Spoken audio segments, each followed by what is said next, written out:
Shalom.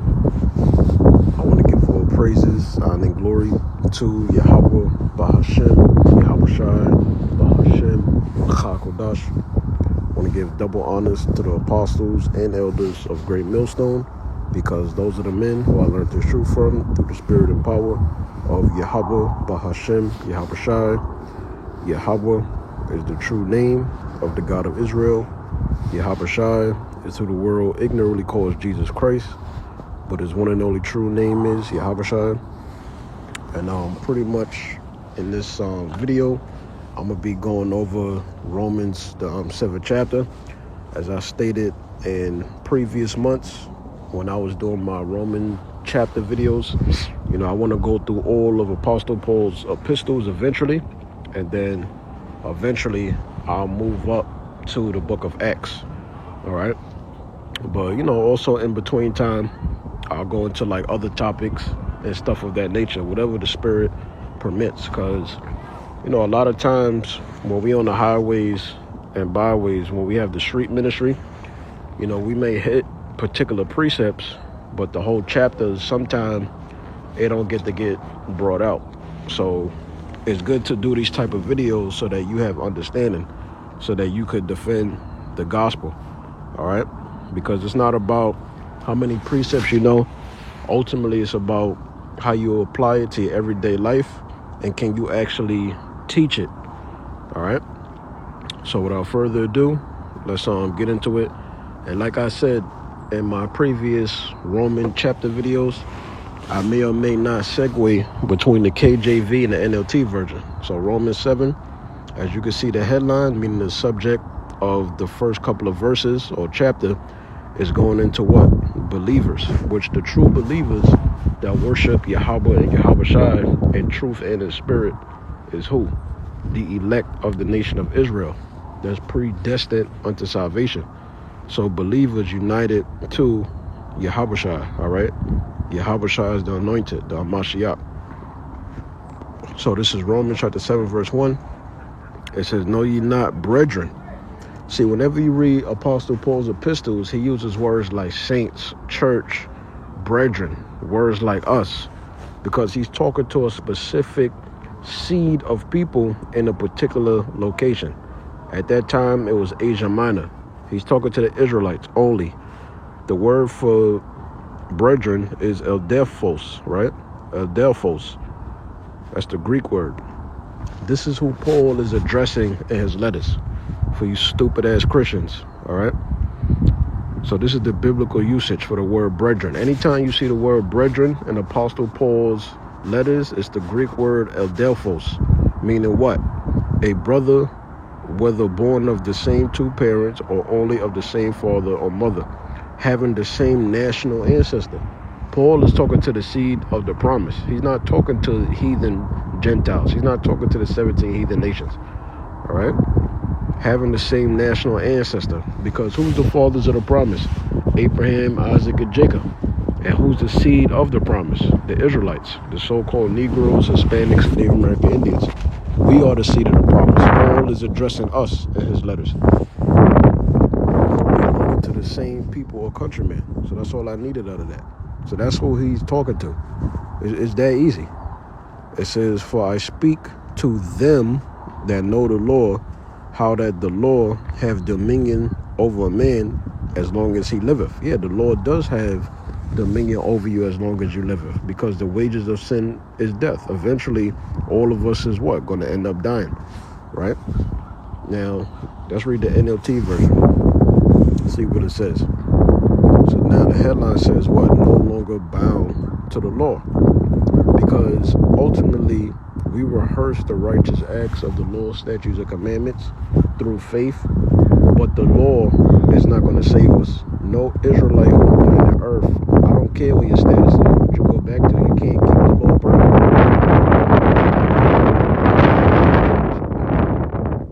It's through Yahweh's blood and sacrifice we're not destroyed as a nation, all right? We're under grace to where the Most High, the God of Israel, Yahweh, he doesn't hold us to that old covenant standard we can't keep in sinful flesh, right? So as long as you have faith in Yahushua, then you're under grace. if you're a part of the elect. Romans 7:1. Now, dear brothers and sisters, right? You who are familiar with the law, don't you know that the law applies only while a person is living? Verse 2, NLT, for example. When a woman marries, the law binds her to her husband as long as he is alive. Exactly, because the law, statutes, and commandments is the perfect guideline on how to carry yourself in the planet Earth. Ultimately, it's our culture, our heritage, our way of life as Israelites. All right? It says, but if he dies, which Deuteronomy 24 goes into all this, the laws of marriage no longer apply to her, right? Because a woman is supposed to be bound to her husband as long as he liveth and as long as she liveth. But if the husband is dead, according to the law, she's allowed to remarry because she became a widow. She's not committing adultery for getting a new husband, right? Because the husband is dead. It says, yep. But if he dies, the laws of marriage no longer apply to her. So while her husband is alive, she would be committed adultery if she married another man. Exactly. But if her husband dies, she is free from that law and does not commit adultery when she remarries. I already explained it. It says, so my dear brothers and sisters, this is the point. You died to the power of the law when you died with Hamashiach, meaning when you have faith on Yahushua, you believe in the resurrection, you believe in Yahushua's blood and sacrifice. It says, so grace is applied unto you. It says, and now you are united with the one who was raised from the dead, which is Yahushua. He was resurrected. As a result, we can produce a harvest of good deeds for the Most High. Going back to what? Romans 12:1. What's the acceptable sacrifices unto the Most High? Proving your faith on the planet Earth as Israelites. All right, doing your videos, your live streams, having a street ministry, being involved in the camp, just being involved in the ministry. There's wisdom, knowledge, and understanding. You're supposed to be diligent. Nobody should go on your channel unless, YouTube gave you a strike. Maybe you got a community guideline or copyright strike. But nobody should go on your channel and you active in chats, but you don't do no fucking videos. That's a hypocrite right there. That's somebody that need to be destroyed. All right? You got a lot of Israelites, they like that. They want brownie points. They made man please in the sight of particular high-ranking men, but they don't do shit. They don't do nothing during the week. They ain't really meditating on prophecy. They letting the kids of this life slowly sift them out the truth. That's why they don't do videos like that. All right? They'll be quick to, rebuke you and correct you, but then they can't take rebuke and correction. You have a ton of hypocrites out here. Trust me. It says, and now you are united with the one who was raised from the dead. As a result, we could produce a harvest of good deeds for the Most High. Yeah, prove your faith to Yahweh Yahushua as an individual. You got to be fully persuaded in your own mind. All right? This truth is not about man-pleasing. It's not about trying to flex wisdom, knowledge, or understanding on another brother. It's not a competition. It's about you as an individual. Ultimately, we're doing it together, right? It's about us as individuals, even though we do it together, proving our faith to our God and our Messiah. That's the mindset you should be in. That no matter what trials and tribulations you have to endure, you can endure it. All right? So that's what it comes down to. So, verse 5, it says, when we were controlled by our nature, right, sinful desires were at work within us. Yeah, because we was in gross darkness. We was in a pagan, Gentile state of mind. And the law aroused these evil desires that produce a harvest of sinful deeds resulting in death. Let's switch back to the KJV version. This is Romans chapter 7 and verse 5. Because the point is, none of us is perfect. We being saved because of Yahushua, ultimately the will of the Father through predestination. All right?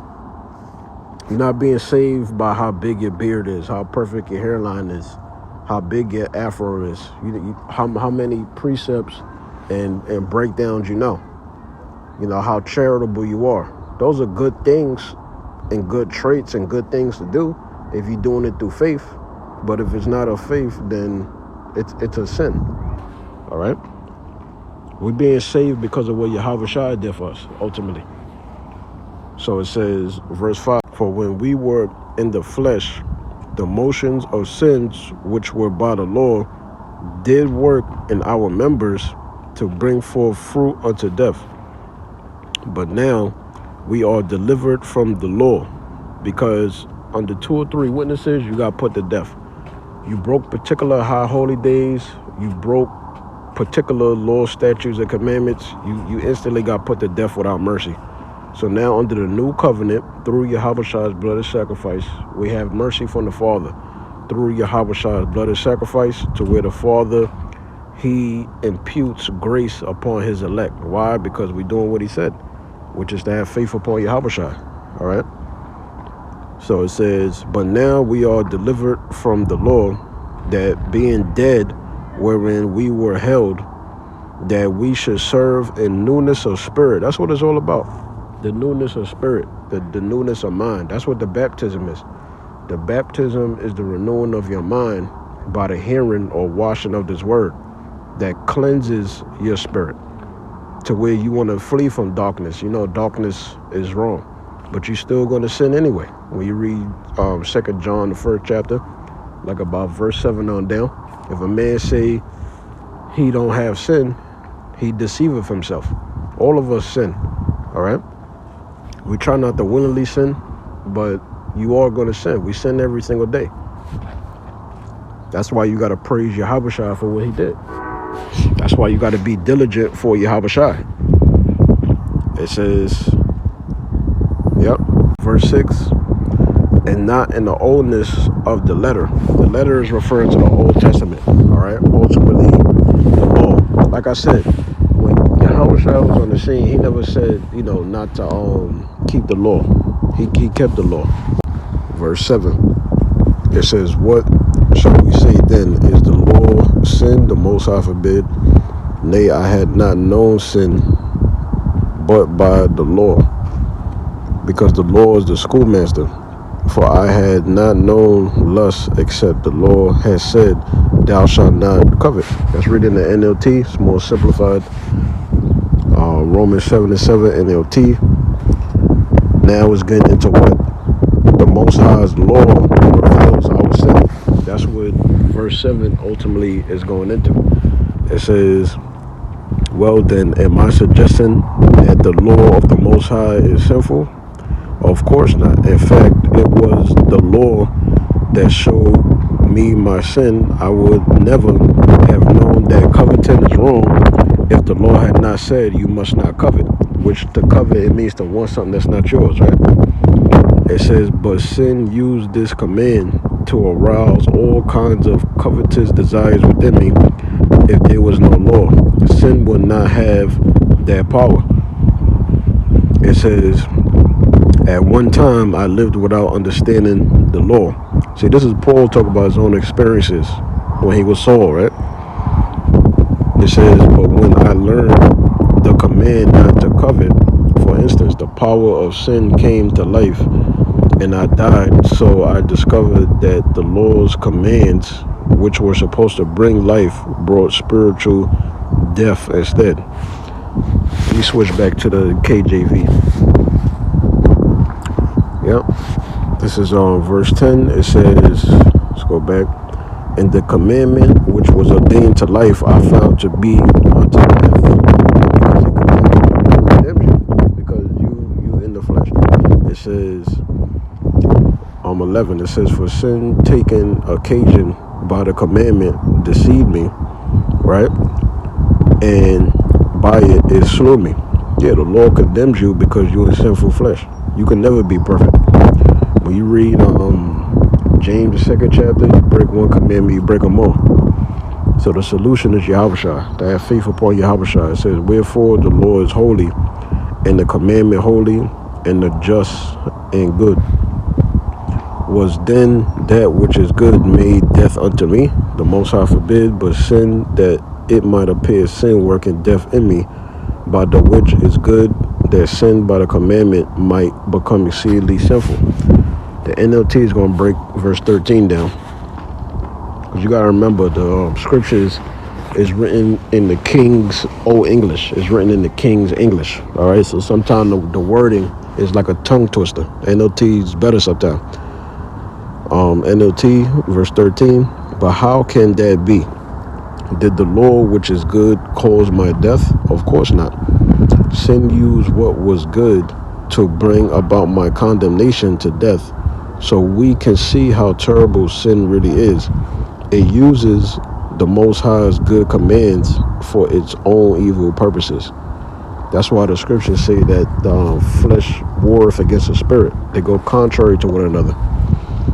So now it's dealing with what? Struggling with sin. Verse 14, because we all struggle with sins, right? 14 NLT. So the trouble is not with the law, for it is spiritual and good. The trouble is with me, for I am all too human, a slave to sin. Yeah, no matter what you do, the body you in, no matter how tall you are, how little you are, how much you know, you're still going to sin every single day.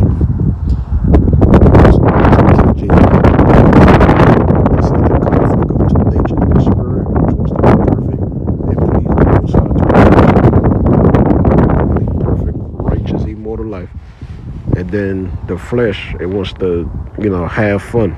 It wants to be in darkness. It wants to fit in with the world.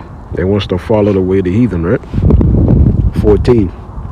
For we know that the law is spiritual, but I am carnal. Talk about the body. The law is spiritual. The law is perfect. There's nothing wrong with the law. It's us that's the problem. That's why under the new covenant, we're going to be changed. It says sold under sin. It says, for that which I do, I allow not. For what I would, that do I not. But what I hate, that I do. Right? Let's go to the NLT for that.